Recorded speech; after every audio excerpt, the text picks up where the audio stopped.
चूड़ामणि। विवेक चूड़ामणि ग्रंथ में आज श्लोक नंबर है 479। ठीक है जी, तो श्लोक को पढ़ते हैं।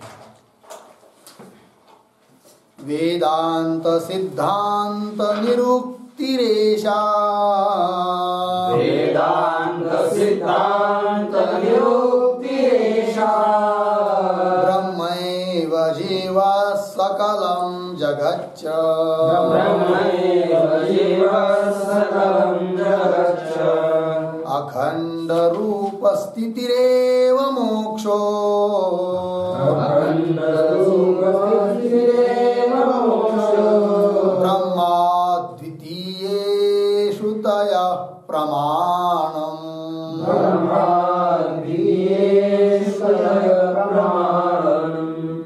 वेदांत सिद्धांत निरुक्तिरेषा, ब्रह्मैव जीव सकलं जगच्च, अखंड रूप स्थितिरेव मोक्षो, ब्रह्माद्वितीये प्रमाणम्। वेदांत सिद्धांत निरुक्ति एषा ब्रह्म एव जीवः सकलं जगत् च, अखंड रूप स्थिति एव मोक्षः, ब्रह्माद्वितीये श्रुतयः प्रमाणम्। ठीक, अन्वय। जीवः च सकलं जगत्, च सकलं जगत् ब्रह्म एव, नीचे अखंड रूप स्थिति एव मोक्षः,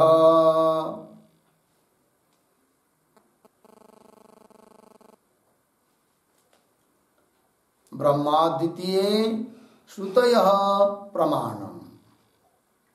एषा वेदांत सिद्धांत निरुक्ति। ठीक, देखिए भाई, कह रहे हैं कि कुछ वेदांत के सिद्धांत है, वेदांत की कुछ पारिभाषिक शब्दावली है। तो क्या है, तो बता रहे हैं जीव च सकलम जगत, ब्रह्म एव, जीव ब्रह्म ही है। ठीक, ये वेदांत का सिद्धांत है। और इतना ही नहीं, तो सकलम जगत च, और ये समस्त जगत भी क्या है, ब्रह्म ही है, ब्रह्म के अलावा कुछ है ही नहीं है। अध्यस्त वस्तु को अधिष्ठान से अतिरिक्त सत्ता होती ही नहीं है। ठीक है, और ये समस्त जगत क्या है, अध्यस्त है। इन सबका अधिष्ठान कौन है, मैं हूं, ब्रह्म तत्व है।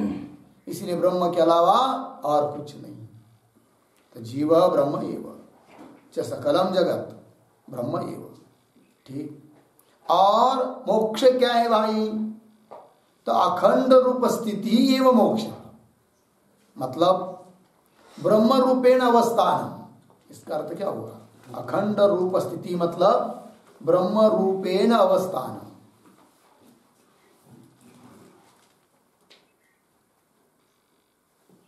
ब्रह्म रूप से स्थित हो जाना, ब्रह्म ही बन जाना, यही मोक्ष है। अखंड रूप स्थिति एवं मोक्ष। और ब्रह्म अद्वितीय है, कोई द्वैत नहीं है। और ब्रह्म एक में अकेला ब्रह्म ही है। इसके लिए प्रमाण तो बताया, श्रुतयः प्रमाण। बहुत सारी श्रुतियां इस बात के लिए प्रमाण है, क्या, कि ब्रह्म एक ही है करके। हो गया जी। तो कौन श्रुतियां प्रमाण है, उसके लिए उदाहरण तो लिख सकते एक दो श्रुतियां। तत्वमसि एक हुई, इसमें जीव ब्रह्म का भेद बताया है। और दूसरी सर्वम खल्विदम ब्रह्म, सब कुछ ब्रह्म ही है। और ब्रह्मैव इदं विश्वम, ब्रह्म एव इदं विश्वम, ये भी श्रुति है। ब्रह्म एव इदं विश्वम और एकमेवाद्वितीयं ब्रह्म,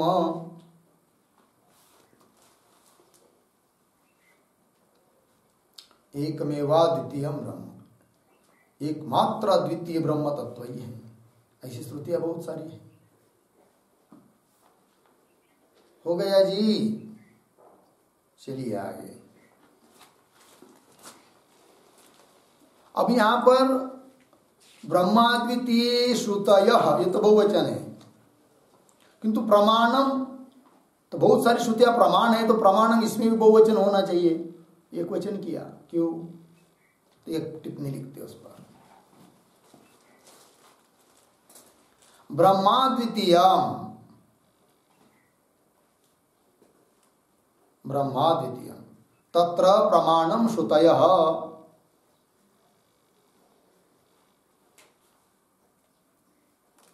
तत्र प्रमाणम श्रुतयः पूर्ण विराम। आगे श्रुतीनां बहुत्वे अपि,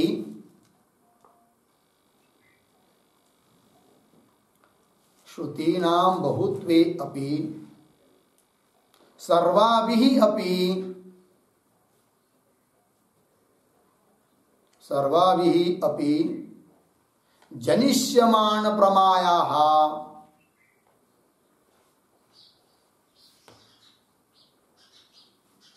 जनिष्यमान प्रमायाः एकत्वात्,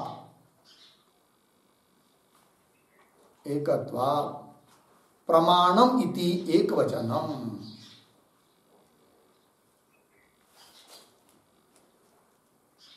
प्रमाणम इति एकवचनम।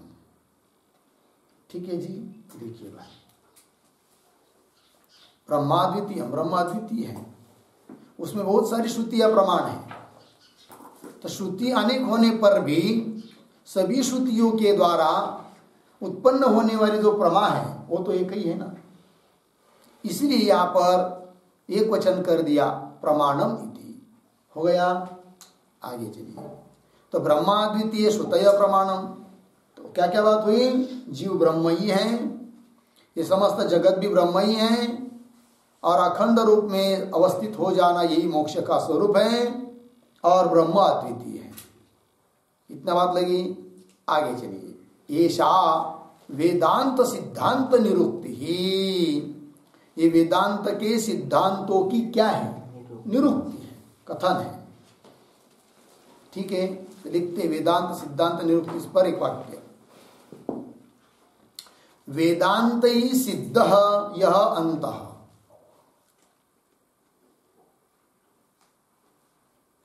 वेदांत ही सिद्ध यह अंतः बराबर निर्णय, निर्णय तस्य निरुक्ति ही,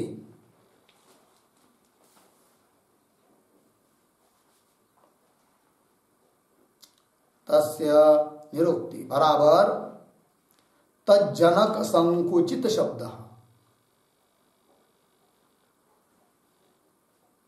तज्जनक संकुचित शब्द।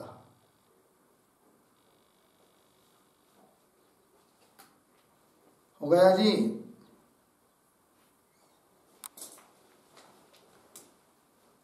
क्या हुआ? वेदांत सिद्ध यह अंत, वेदांत के द्वारा सिद्ध जो अंत मतलब निर्णय, उसकी निरुक्ति, अर्थात उस वेदांत का जो सिद्धांत है, निर्णय है, उसका जनक एक मर्यादित पारिभाषिक संकुचित शब्द, उसको कहेंगे वेदांत सिद्धांत की निरुक्ति। निरुक्ति हो गया, ये बात ये हुई। और थोड़ा एक दूसरा अर्थ लिखते हैं, वेदांतानाम यह सिद्धांत,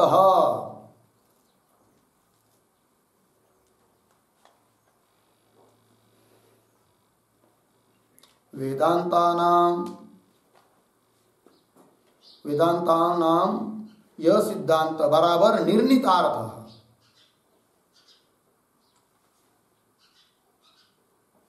निर्णितार्थ तस्य निरुक्ति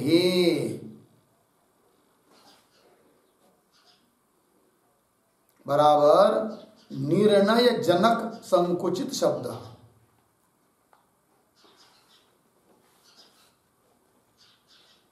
निर्णय जनक संकुचित शब्द बराबर निर्वचन इत्यर्थ।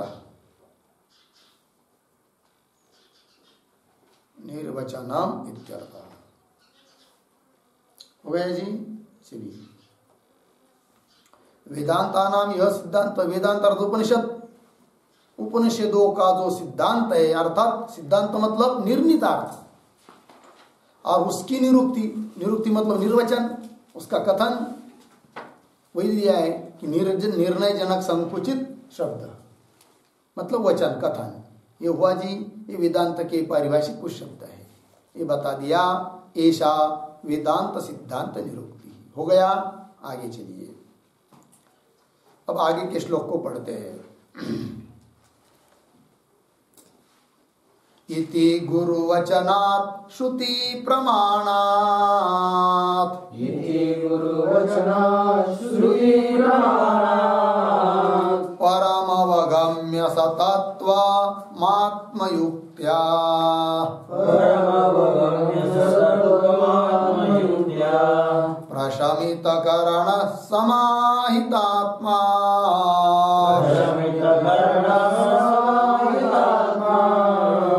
क्वचिदचलाकृतिरात्मनिष्ठितो भूत्, क्वचिदचलाकृतिरात्मनिष्ठितो भूत्। इति गुरुवचनात् श्रुति प्रमाणात्, परमवगम्य सतत्वमात्मयुक्त्या, प्रशमितकरण समाहितात्मा, क्वचिदचलाकृतिरात्मनिष्ठितो भूत्। इति गुरुवचनात् श्रुति प्रमाणात् परम अवगम्य सतत्वम् आत्मयुक्त्या, प्रशमितकरणः समाहितात्मा, क्वचित् अचलाकृतिः आत्मनिष्ठितः अभूत्। हुआ अन्वय। इति श्रुति प्रमाणात गुरुवचनात्, पहली पंक्ति में ये इति श्रुति प्रमाणात गुरुवचनात्, नीचे आत्मयुक्त्या परम सतत्वम अवगम्य,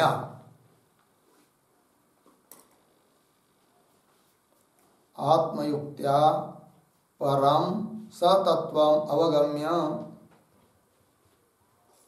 अंतिम लास्ट पंक्ति में जाइए, क्वचित ऊपर प्रशमित करण समाहितात्मा, अचलाकृति आत्मनिष्ठितः अभूत। हो गया जी। चलिए, इति इस प्रकार से मतलब क्या, तो याद है आप लोगों को या नहीं पता नहीं। पीछे एक श्लोक गया है 215 नंबर का, याद है 215, क्या कहा है उसमें?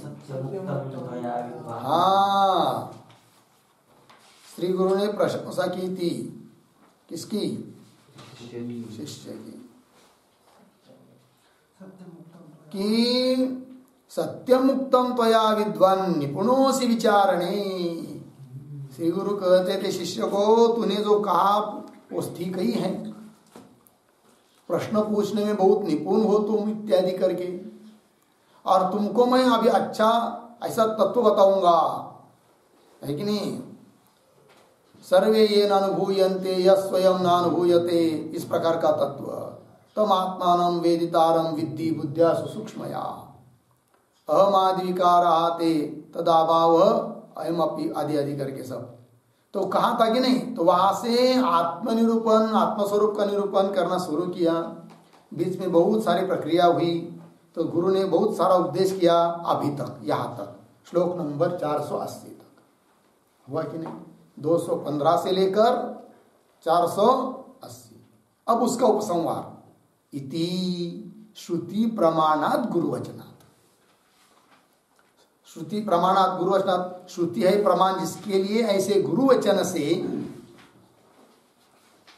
और आत्मयुक्त्या मनन आदि के द्वारा परब्रह्म तत्व सतत्व उसका साक्षात्कार करके, अवगम्य साक्षात्कार करके कहीं पर प्रशमित करण समाहित आत्मा व शिष्य स्थिर हो गया। किस तरह, अचलाकृति ही, पर्वत की तरह अचल अकम्प्य, और कैसा, आत्मनिष्ठित अभूत, आत्मनिष्ठ बन गया वो शिष्य। किससे, गुरुवचना। किस प्रकार का गुरुवचन, श्रुति प्रमाणात गुरुवचना। श्रुति है प्रमाण जिसके लिए, ऐसे गुरुवचन से। कहां से कहां तक, 215 शुरू किया था, यहां तक ये सब सुना विचारे नहीं, उसका मनन किया, चिंतन किया, और मन को क्या किया, निग्रह किया, मन का, इंद्रियों का निग्रह किया, अर्थात शम दम किया, और ब्रह्म क्या है, मैं क्या हूं, अपने स्वस्वरूप में स्थित हो गया, और पर्वत की तरह अकम्प्य स्थिति में निर्विकल्प समाधि लगाकर पर्वत की तरह आत्मनिष्ठ बन गया वो शिष्य। ये बताया, हो गया जी। तो देखिए पंक्ति से एक शब्द, एक शब्द, तो इति यहां से है कि नहीं, इति शब्द पर एक वाक्य लिखेंगे। उदाहरण चिन्ह में, सत्यमुक्तम त्वया,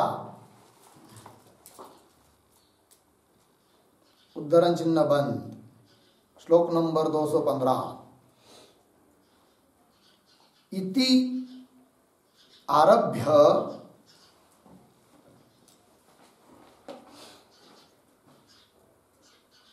श्लोक संख्या 479 पर्यंतम,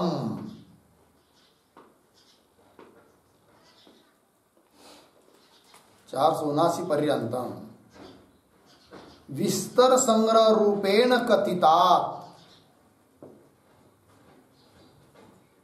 विस्तर संग्रह रूपेण कथितात गुरुवचनात्, इति शब्द का अर्थ हुआ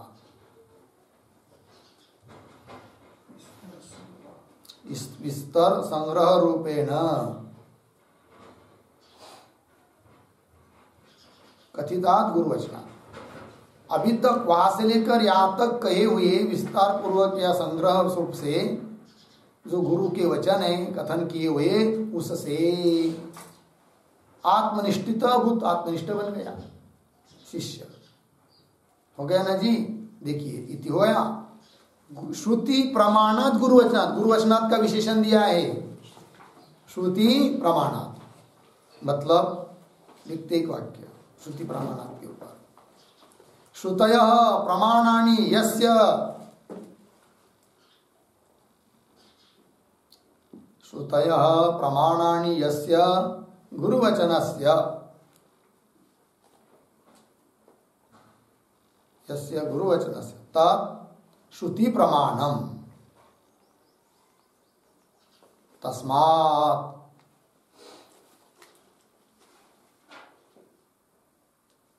ठीक। देखिए भाई अर्थ, श्रुतय प्रमाणानि यस्य, श्रुति है प्रमाण जिसके लिए, ऐसा जो गुरु का वचन, तब उस श्रुति प्रमाण से, है कि नहीं, श्रुति प्रमाण है जिसके लिए ऐसा गुरु वचन, श्रुति प्रमाण, तत् श्रुति प्रमाणम तस्मात् मतलब श्रुति प्रमाणात गुरुवचनात्, हुआ ना। देखिए भाई क्या हुआ, तो कह रहे हैं आत्मयुक्त्या परम सतत्वम अवगम्य। आत्मयुक्त्या, आत्मयुक्त्या ये क्या चीज है, लिखिए, श्रुति आचार्योपदिष्ट, श्रुति आचार्योपदिष्टार्थ मननेन इत्यर्थः, श्रुति आचार्योपदिष्टार्थ मननेन,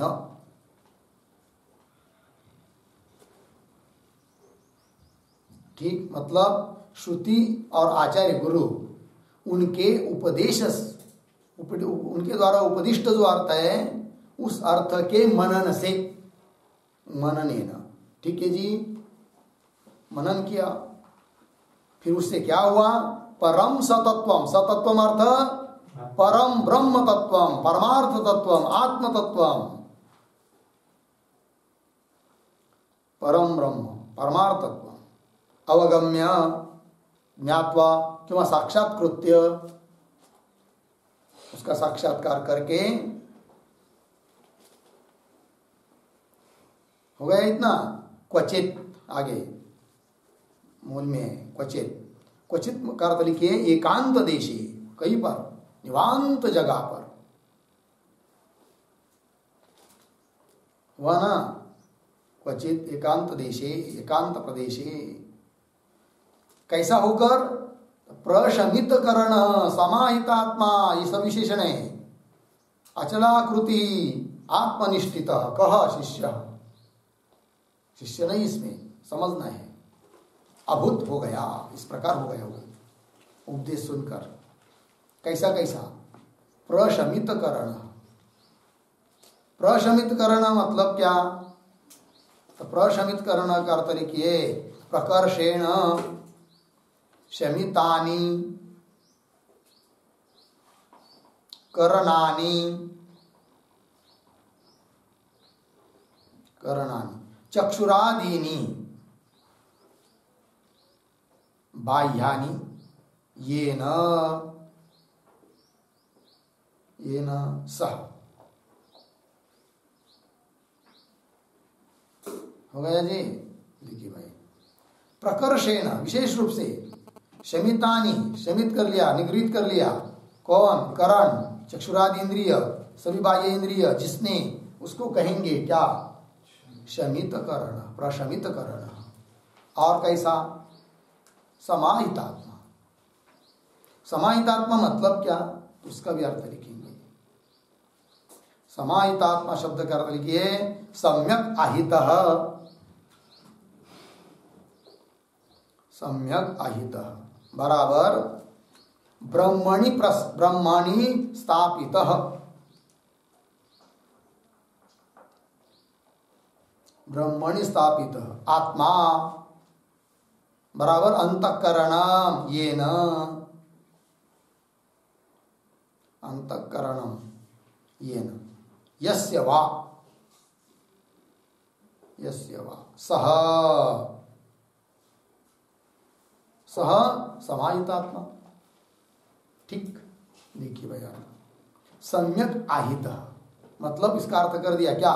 ब्रह्मणि स्थापित, ब्रह्म में स्थापन कर लिया है। आत्मा मतलब अंतकरण, जिसने किंवा जिसका अंतकरण स्थापित हुआ है, उसको कहेंगे क्या? क्या कहेंगे? समाहितात्मा। हो गया जी, प्रशमित करण समाहितात्मा।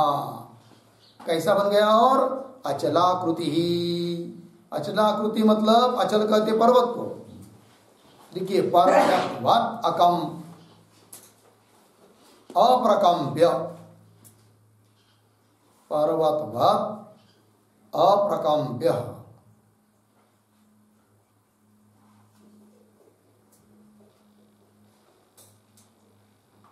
अचलाकृति हुआ नहीं, अचल मतलब पर्वत, उसकी तरह, अर्थात पर्वत की तरह अप्रकम्प्य, प्रकंप रहित, हलचल रहित।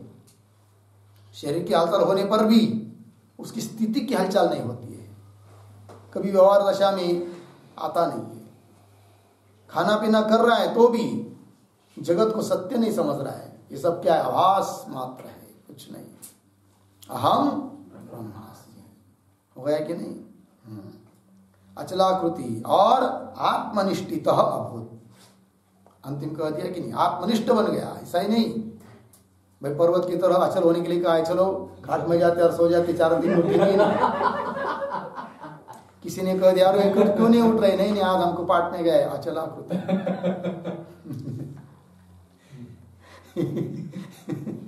ये अचलाकृति नहीं है, ठीक है ना जी? क्या आत्मनिष्ठित हुआ ना? आत्मनिष्ठित मतलब लिखिए आत्मनि स्थित, आत्मनिष्ठित।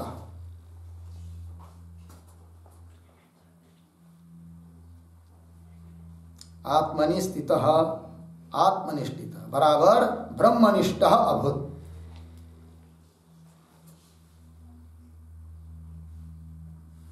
ब्रह्मनिष्ठः अभूत बराबर जातात्मनिष्ठः इति वा।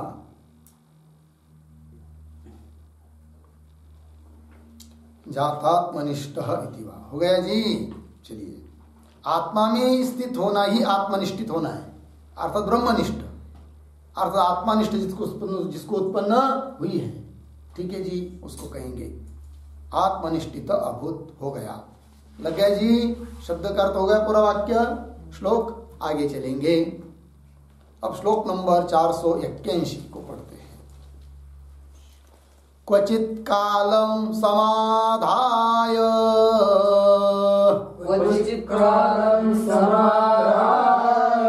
परे ब्रह्मणि मानसम् युत्थाय परमानंदा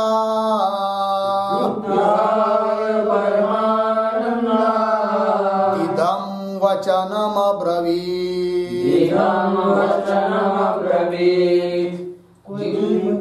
कञ्चित् कालं समाधाय परे ब्रह्मणि मानसम् युक्ताय परमानन्दात् इदं वचनमब्रवीत्। ठीक है जी। कंचित कालम, क्वचित नहीं, क्या लिखा है? कंचित कालम, कुछ काल। हाँ, क्या है उसमें?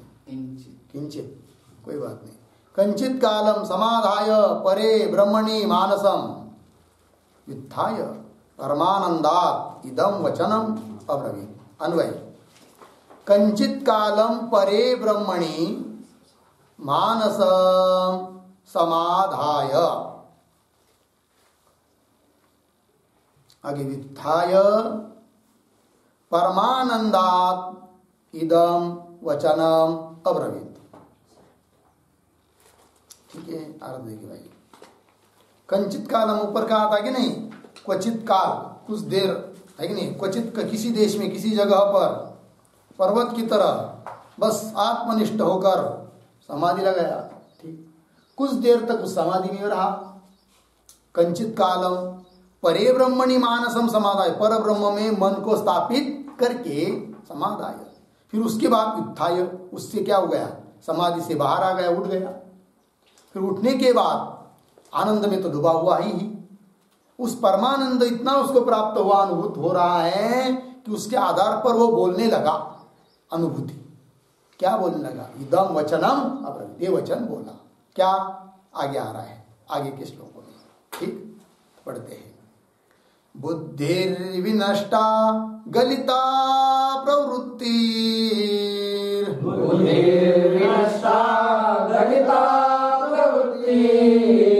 ब्रह्मात्मनोरेकतयाधिगत्या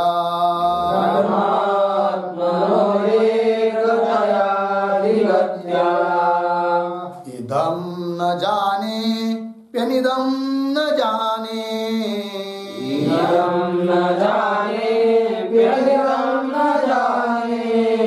किं वा कियद्वा सुखमस्त्यपारम्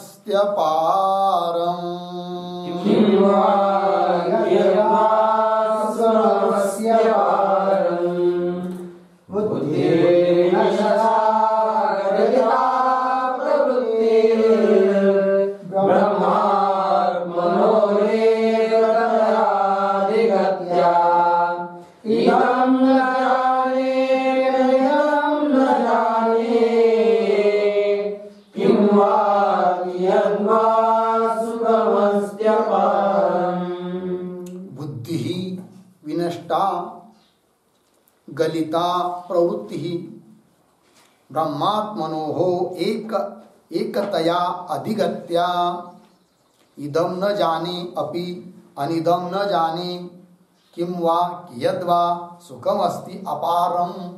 ठीक, अन्वय। ब्रह्मात्मनोः एकतया अधिगत्या, ब्रह्मात्मनोः एकतया अधिगत्या, शुरू से, बुद्धि ही विनष्टा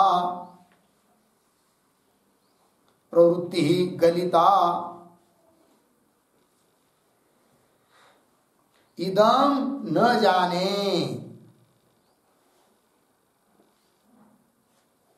अनिदम अपि न जाने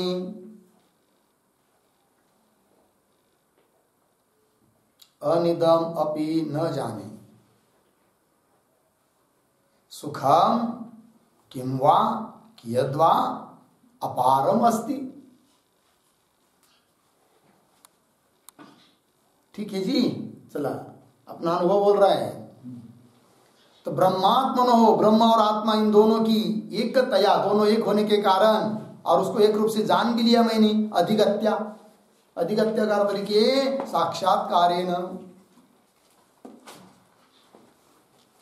हमको उसका साक्षात्कार हो गया।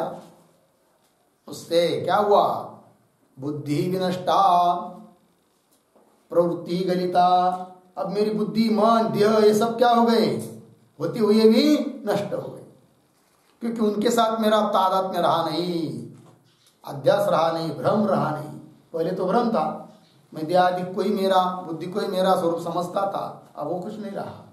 बुद्धि विनष्टा प्रवृत्ति गलिता, ये करना चाहिए, वो करना चाहिए, ऐसा वैसा, ये सब मेरी प्रवृत्ति थी, वो भी सब क्या हो गई? अब गलित हो गई, समाप्त हो गई। ठीक है ना? फिर और इदम न जाने, इदम को भी मैं नहीं जानता हूं, और अनिदम अपनी न जाने, अनिदम को भी नहीं जानता हूं। मतलब इदम न जाने, इसका अर्थ के प्रत्यक्ष गतम न जाने, तो सामने है, पूर्ववर्ती है, प्रत्यक्ष है, उसको भी नहीं जानता हूं, क्योंकि अब मेरे से अलावा कुछ रहा ही नहीं है। प्रत्यक्ष गतम इदम न जाने, और अनिदम का तरीके परोक्षम अपनी न जाने।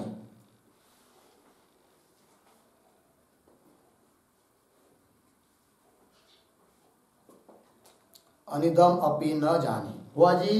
एक वाक्य लिखेंगे इस पर, पूर्वम तथा विभाग आसीत, पूर्वम तथा विभाग आसीत, अर्धविराम, पूर्ववर्ती प्रत्यक्षम,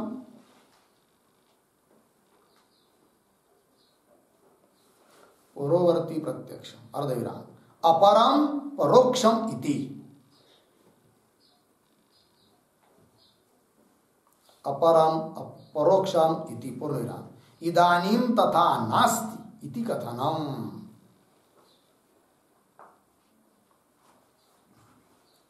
इदानीं तथा नास्ति इति कथनम।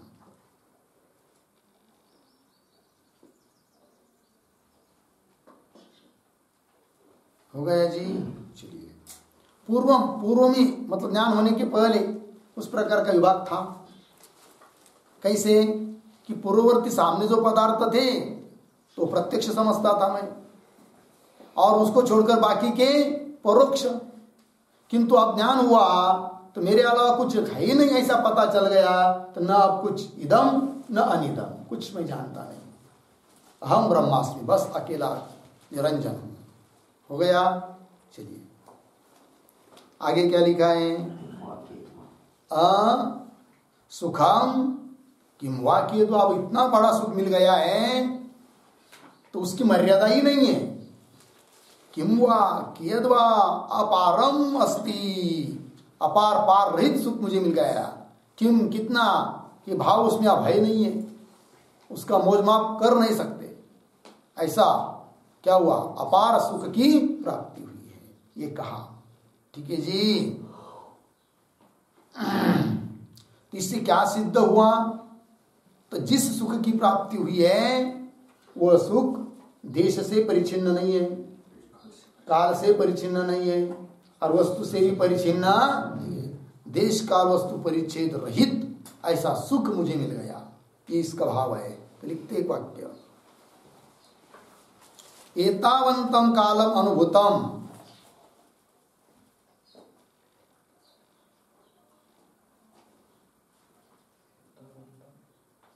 एतावन्तं कालम अनुभूतम अखंडम सुखम, अखंडम सुखम इति। तत्र कालतः देशतः वस्तुतः च, कालतः देशतः वस्तुतः च अपरिच्छिन्नत्वं कथयति।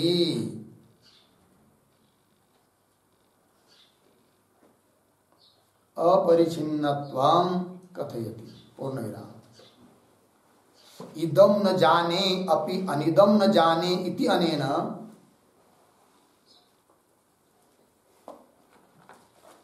इदं न जाने अपि अनिदं न जाने इति अनेन वस्तुतः परिच्छेद नास्ति इति उक्तम्।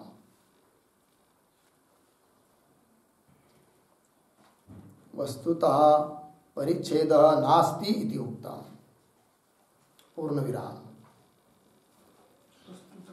वस्तुतः परिच्छेदः नास्ति इति उक्तम्।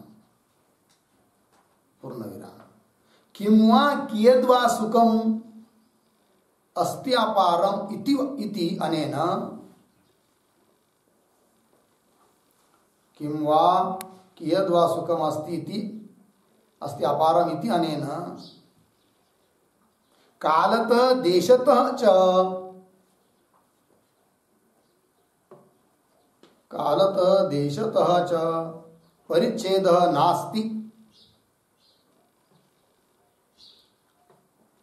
परिच्छेदः नास्ति इति उक्तम्।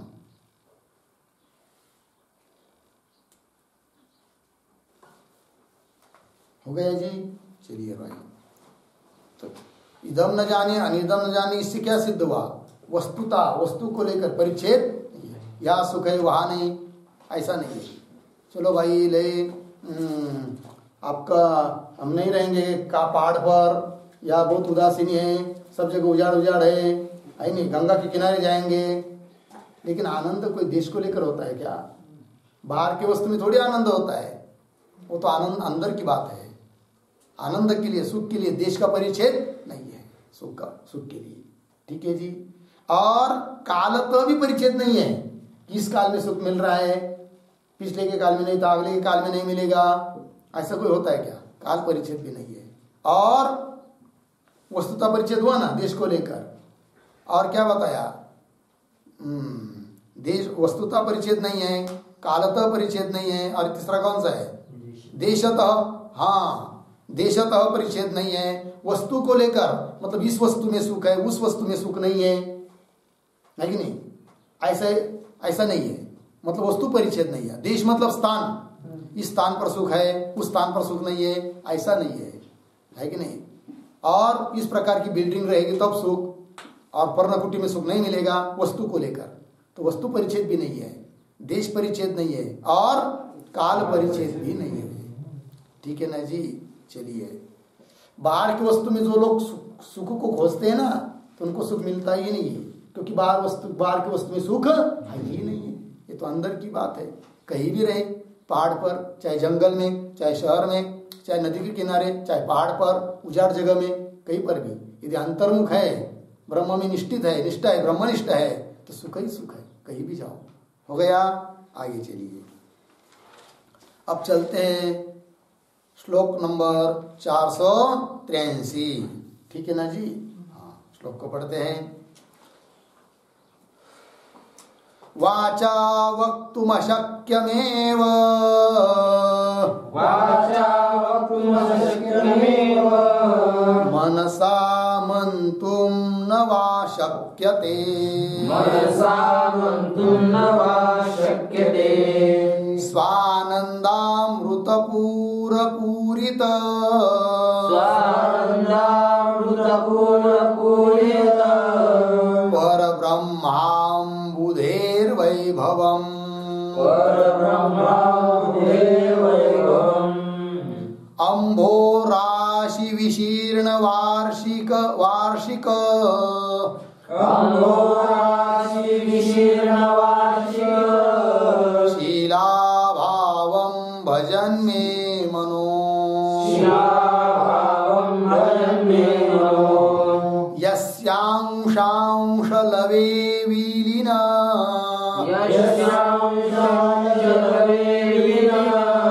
मधुनानन्दात्मना निर्वृतम्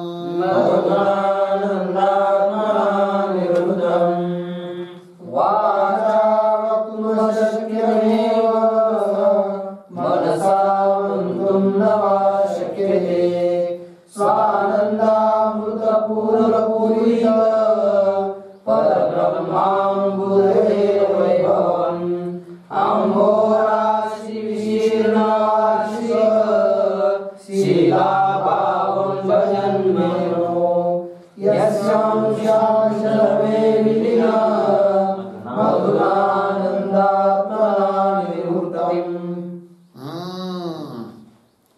वाचा वक्तुम अशक्यम एव मनसा मंतुम न वा शक्यते स्वानंदामृतपूरपूरित परब्रह्माम्बुदेः वैभवम् अम्भोराशि विशीर्ण वार्षिक शीलाभावं भजन् मे मनः यस्य अंशांशलवे विलीनम् अधुना आनंदात्मना निरुक्तम्।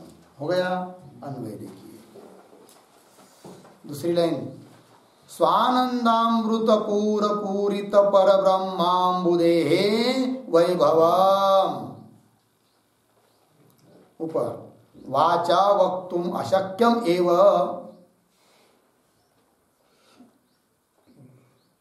वा मनसा मंतुम न वा शक्यते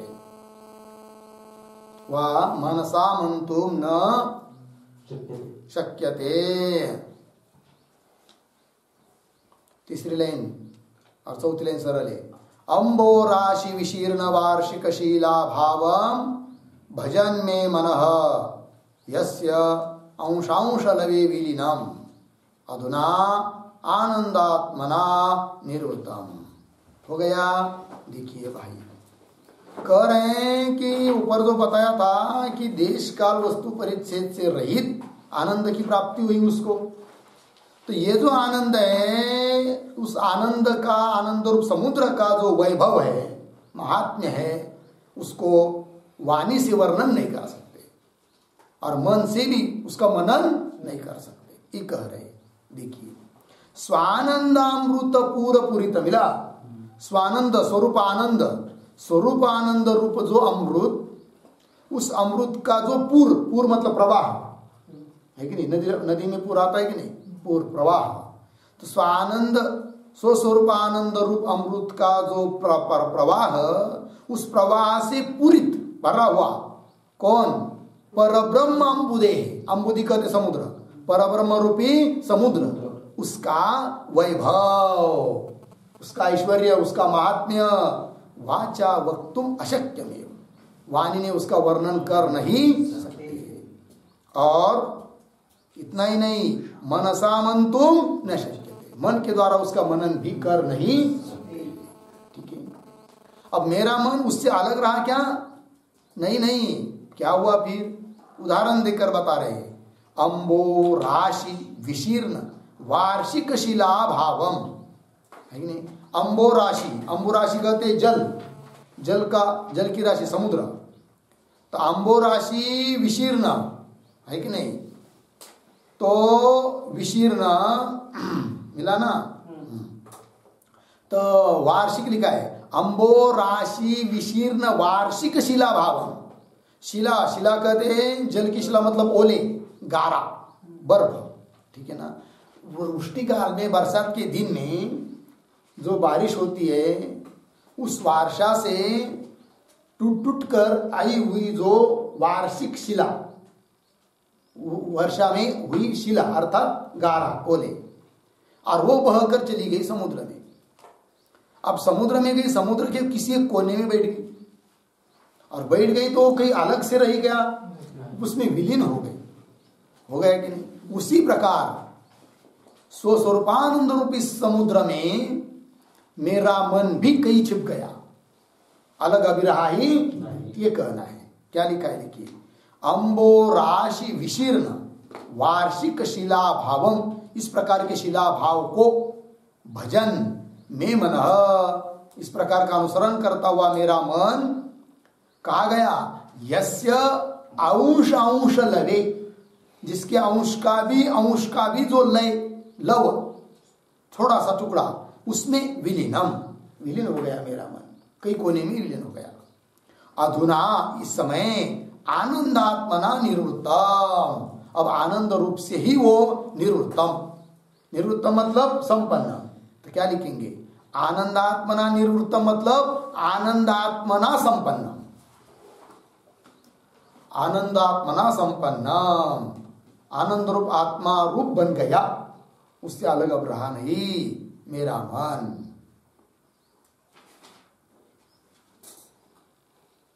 हो गया ना जी। कैसी स्थिति बन गई फिर, तो आगे के श्लोक में बता रहे हैं। श्लोक को पढ़ते हैं 484। क्व गतं केन वानीतं,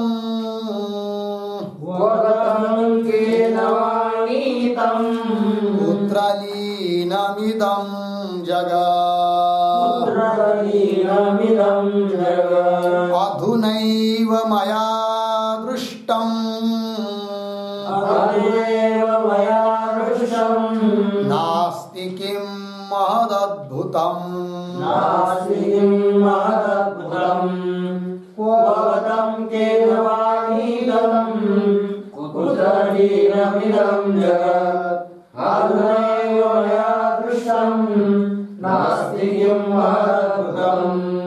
स्वगतं केन वा नीतं कुत्र लीनम् इदं जगत्, अधुना एव यथा दृष्टं नास्ति किं महत् अद्भुतम्। अन्वय, इदं जगत् क्व गतं वा केन नीतं, वा केन नीतं, कुत्र लीनम्, ठीक, नीचे मया अधुना एव दृष्टम, महद अद्भुतम नास्ति किम।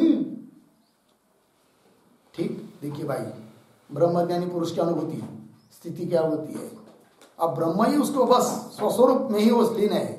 क्या बोलता है, इदम जगत क्व गतम, कहा गया ये सब जगत है कि नहीं। केन वानीतम, कौन लेगा इसको।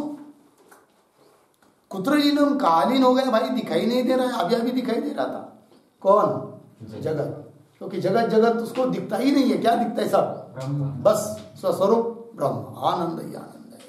इसलिए कहता है कि इदम जगत क्व गतम, कहा गया। वह अथवा केन नीतम, कौन लेगा इसको, क्यों, कुत्र लीनम, कहा लीन हो गया ये। मया अधुना एव दृष्टम, अभी अभी मैंने देखा था ज्ञान होने के पहले, अब तो है नहीं। महत अद्भुतम, मान आश्चर्य हो गया। नास्ति किम, है ही नहीं, कौन, जगत, कौन है फिर, मैं ही हूं। हो गया जी, बस आगे का विचार करते हैं।